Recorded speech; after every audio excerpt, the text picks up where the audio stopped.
लेकर के सुरक्षित पहुंचने का काम किया। और उसके साथ साथ दूसरे देश के लोगों को भी लगा कि हम भी तिरंगा लेकर के यदि सुरक्षित निकल सकते हैं तो पाकिस्तान के नागरिक भी तिरंगा लेकर के सुरक्षित निकलने का काम किए। ये स्वाभिमान कैसे हुआ? ये आपके वोट की ताकत के कारण।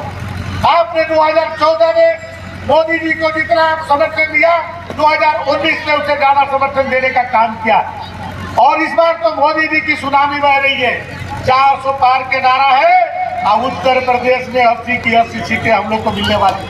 पिछली बार कांग्रेस पार्टी को 1 सीट मिली थी रायबरेली, और रायबरेली से सोनिया जी सुरक्षित राज्यसभा में राजस्थान से जाने का काम की। और अपने राहुल बाबा जब यहाँ से स्मृति दीदी ने हराया तो केरल चले गए, और केरल से आए तो गुपचुप ढंग से रायबरेली से नॉमिनेशन कर दिए। और इतने वर्षों के बाद भी एक नेता नहीं बना पाए रायबरेली और अमेठी में और सुल्तानपुर में जिसको टिकट दे सके। दूसरा टिकट अमेठी में दिया, वो भी अपने प्रतिनिधि को दिया। एक नेता नहीं पैदा कर पाए 75 वर्षों में। इसलिए आप इस बार देखेंगे कि रायबरेली में भी उनकी जमानत जब्त होने वाली है। 80 की 80 सीटें माननीय मोदी जी के नेतृत्व में, उत्तर प्रदेश में योगी जी के नेतृत्व में जिस तरह से कानून व्यवस्था बना है, पहले अपराधियों का कितना बोलबाला था। आपके जिले में भी हर जिले में एक अपराधी जिला चलाते थे। आज योगी जी ने ऐसी व्यवस्था बनाई है कि आज जेल के ताला खोल दिया जाए और अपराधियों को भागने के लिए बोल दिया जाए तो नहीं भाग सकते। वो जेल में सुरक्षित रहना चाहते, या प्रदेश छोड़ करके भाग गए, प्रदेश छोड़ के भाग गए या जेल में रहना चाहते हैं। ऐसी कानून व्यवस्था आज हम सबको मिली है। इसलिए इस बार के चुनाव में आप लोग संकल्प लीजिए।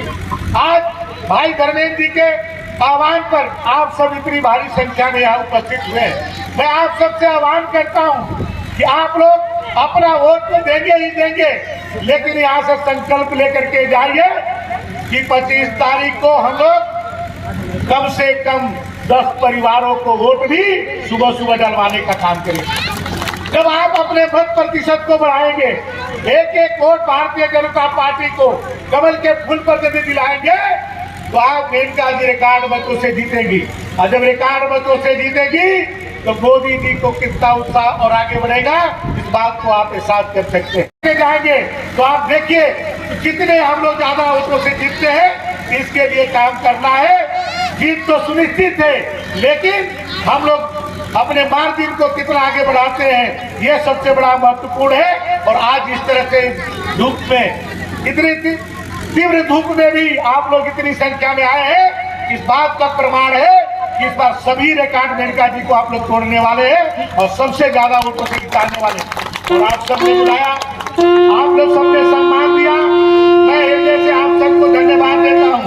मैं परिवहन मंत्री हूँ, आज इस मंच से घोषणा करके जाता हूँ कि जितनी गाड़ियां, जितनी बसें और जितनी डिपो यहाँ बस स्टैंड बनाना होगा, आप लोग लिख करके दीदी मेनका देवी लिख के दे देगी। और आप देखेंगे ये भव्य बना करके 1 बरस के अंदर इतने अच्छा जो है डिपो और बसें, आपको इलेक्ट्रिक बसें भी मैं यहाँ से चलवाऊंगा, डबल डेकर बसें भी।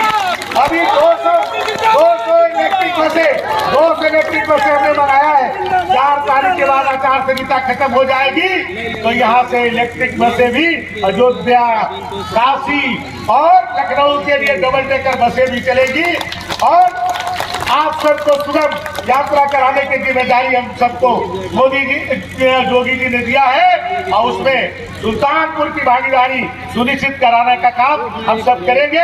आप सबको हृदय से बहुत बहुत धन्यवाद। लेकिन बस अपने अपने बूथ को आप लोग जिताइए और पिछली बार के सभी रिकॉर्ड को तोड़िए।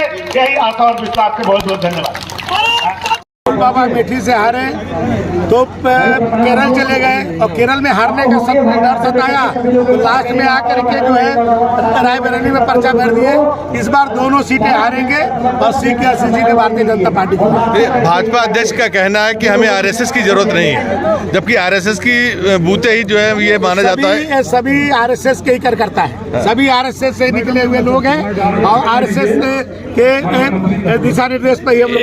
एक अंतिम सवाल, एक अंतिम सवाल, आज राहुल गांधी जी और प्रियंका गांधी जी आज हनुमान मंदिर और विंध्यवासिनी माता के दरबार में जो है माथा टेक रही हैं, क्या कहना चाहेंगे? अच्छी बात है, कम से कम भगवान याद आ रहे हैं, ये बहुत बड़ी अच्छी बात है। भगवान लोगों को सुबुद्धि दे रहे हैं कि भगवान याद आ रहे हैं। लोग भगवान को मानते नहीं थे, ये तो कहते थे राम है ही नहीं है, देवी देवता है ही नहीं है, हम मान तो रहे, कम से कम पूजा तो कर रहे हैं।